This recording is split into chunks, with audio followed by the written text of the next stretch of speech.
जय गणेश जी, जय गुरु जी। आइए आज हम जानेंगे गणेश पुराण के चतुर्थ खंड के अष्टम अध्याय के बारे में, जिसमें कि गणेश्वर के वेद प्रसिद्ध अष्ट नाम का वर्णन बताया गया है। आइए विस्तार से जानते हैं। हिमगिरी नंदिनी, तुम्हारे पुत्र गणेश्वर तो वेदों में भी प्रसिद्ध हैं। वे 8 नाम ये हैं: गणेश मेक दंतम च हेरंबम, विघ्ननाशकम, लंबोदरम, शूर्पकर्णम, गजवक्त्रम, गुहाग्रजम। अर्थात गणेश एक दंत, हेरंब, विघ्ननाशक, लंबोदर, शूर्पकर्ण, गजवक्त्र और गुहाग्रज है। ये नाम सर्वत्र मंगल को करने वाले और सर्वत्र संकटों का नाश करने वाले होते हैं। यह गणेश जी के नामाष्टक स्तोत्र अपने अर्थों में संयुक्त एवं शुभ करने वाला होता है। जो भक्त इसका तीनों संध्याओं में पाठ करता है वह सभी प्रकार से सुखी होता है और सर्वत्र विजय प्राप्त करता है। उस स्तोत्र के पाठ से विघ्नों का नाश उसी प्रकार से हो जाता है जैसे गरुड़ के द्वारा सर्पों का नाश होता है। हे दुर्गे, इस स्तोत्र का पारायण करने वाला गणेश्वर की कृपा से महान ज्ञानी और बुद्धिमान हो जाता है। इसके प्रभाव से पुत्र की कामना करने वाले को पुत्र, पत्नी की अभिलाषा वाले को पत्नी और महामूर्ख को भी श्रेष्ठ विद्या की प्राप्ति होती है। वह निश्चय ही विद्वान और श्रेष्ठ कवि हो जाता है। शौनक जी ने पूछा, हे सूत जी, आपने जिस नामाष्टक स्तोत्र की इतनी महिमा कही है वह कौन सा है? उसे आप मेरे प्रति कहने की कृपा करें।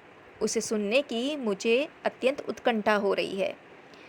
प्रभु, मैं भी उसका अनुष्ठान करके अपने को पवित्र बनाता हुआ धन्य हो जाऊंगा। सूत जी बोले, हे शौनक, तुम्हारा प्रश्न उचित ही है। भला कौन सा बुद्धिमान पुरुष सहज प्राप्त उस स्तोत्र की कामना ना करेगा? स्वयं भगवान नारायण ने ही नारद जी को भी वह स्तोत्र बताया था। नारायण ने कहा, उन वामन भगवान ने जगजननी उमा को वह नामाष्टक स्तोत्र इस प्रकार बतलाया था। ज्ञानार्थवाचको रसच निर्वाणवाचकः तयोरीशं परम ब्रह्म गणेशं प्रणमाम्यहम्। एक शब्दः प्रधानार्थो दन्तश्च बलवाचकः। बलं प्रधानं सर्व इस्मा एकदन्तं नमाम्यहम्। दीनानार्थवाचको हेषच रम्भाः पालकवाचकः। दीनानां परिपालकं हेरम्ब प्रणमाम्यहम्। विपत्तिवाचको विघ्नो नायकः खण्डनार्थकः। विपत्तिखण्डनकारकं नमामि विघ्ननायकम्। विष्णुदत्तस्य नैवेद्यस्य लम्बोदरं पुराः पित्रा दत्तस्य विविधे वन्दे लम्बोदरं च तमः। शूर्पकारो च यत्कर्णो विघ्नवारणकारणौ सम्पदो ज्ञानरूपौ च शूर्पकर्णः नमाम्यहम्। विष्णु प्रसादपुष्पं च यन्मुर्गिनं मुन्दितकं तद्गजेन्द्र वक्त्रयुक्तं गजवक्त्रं नमाम्यहम्।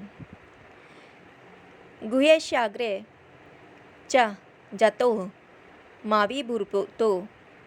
माविभूतो हराल्यः वन्दे गुहाग्रजं देवं सर्वदेवाग्र पूजितम्। अर्थात ज्ञानार्थवाचक और णय निर्वाणवाचक है। इन दोनों गै और णय अक्षरों के जो ईश्वर हैं, उन गणेश्वर रूप पर ब्रह्म को मैं नमस्कार करता हूँ। एक शब्द प्रधानार्थक और दंत शब्द बलवाचक है। इस प्रकार जो एक दंत भगवान सबसे अधिक बल प्रधान हैं, उन्हें मैं नमस्कार करता हूँ। हे दीनार्थवाचक और अम्ब शब्द पालक का वाचक है। इस प्रकार दोनों का परिपालन करने वाले हेरंब को मैं नमस्कार करता हूँ। विघ्न शब्द विपत्तिवाचक और नायक शब्द खंडनार्थक है। अतः अतः जो विपत्तियों के नाशक है, उन विघ्न नायक को मैं नमस्कार करता हूँ। प्राचीन काल में भगवान विष्णु द्वारा प्रदत्त नैवेद्यों और पिता द्वारा समर्पित विविध प्रकार के मिष्ठानों के सेवन से जिनका उदर लंबा हो गया है, उन लंबोदर को नमस्कार है। जिनके कान सूर्प के समान हैं तथा जो विघ्नों के निवारण में कारण समस्त संपदाओं के दाता तथा ज्ञान स्वरूप हैं, उन सूर्पकर्ण गणेश जी को नमस्कार करता हूँ। जिनके मस्तक पर मुनि प्रदत्त भगवान विष्णु का निवेद रूप पुष्प विद्यमान है और जो गजेंद्र के मुख से संपन्न है, उन भगवान गजवक्त्र को मैं नमस्कार करता हूँ। आइए आगे जानते हैं परशुराम का श्री उमा को प्रसन्न करना।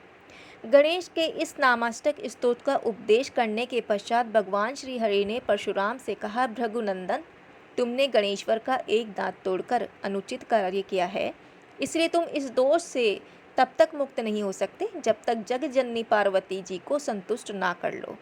यह गिरिराज नंदिनी सर्वशक्ति सर्वरूपिणी प्रकृति से परे एवं निर्गुण है। इन्हीं की शक्ति से गोलोकनाथ श्री कृष्ण भी शक्ति संपन्न हुए हैं। यह समस्त देवताओं की भी माता है, अतः स्तवन द्वारा उन्हें प्रसन्न करो। परशुराम ने भगवान श्रीहरि की आज्ञा शिरोधार्य मानकर उन्हें प्रणाम किया। तदंतर भगवान अपने धाम को जाने के लिए प्रस्तुत होते हुए अंतर्ध्यान हो गए। उसके पश्चात परशुराम ने पवित्र जल में स्नान कर शुद्ध वस्त्र पहने और फिर जगन माता पार्वती जी का स्तवन करने लगे।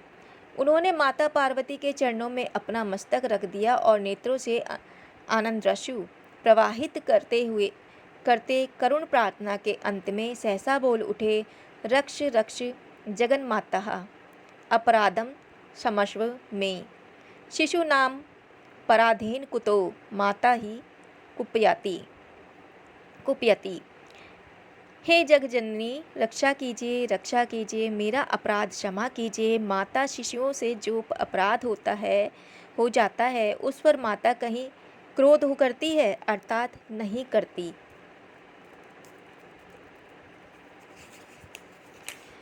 इस प्रकार स्तुति करने के पश्चात रेणुका नंदन ने गिरिराज नंदिनी के चरण पकड़ लिए और बालक के समान फूट फूट कर रोने लगे।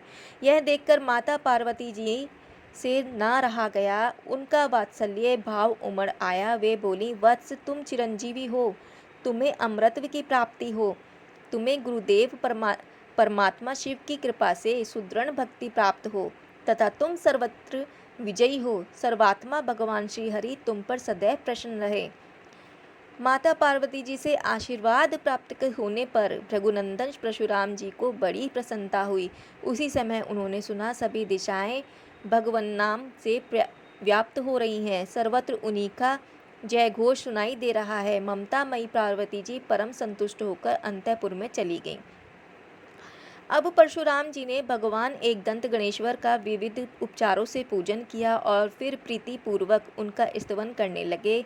इस प्रकार गणराज की प्रसन्नता प्राप्त कर परम गुरु भगवान शंकर को नमस्कार किया और उनसे आज्ञा लेकर तप करने के लिए तपोवन में चले गए।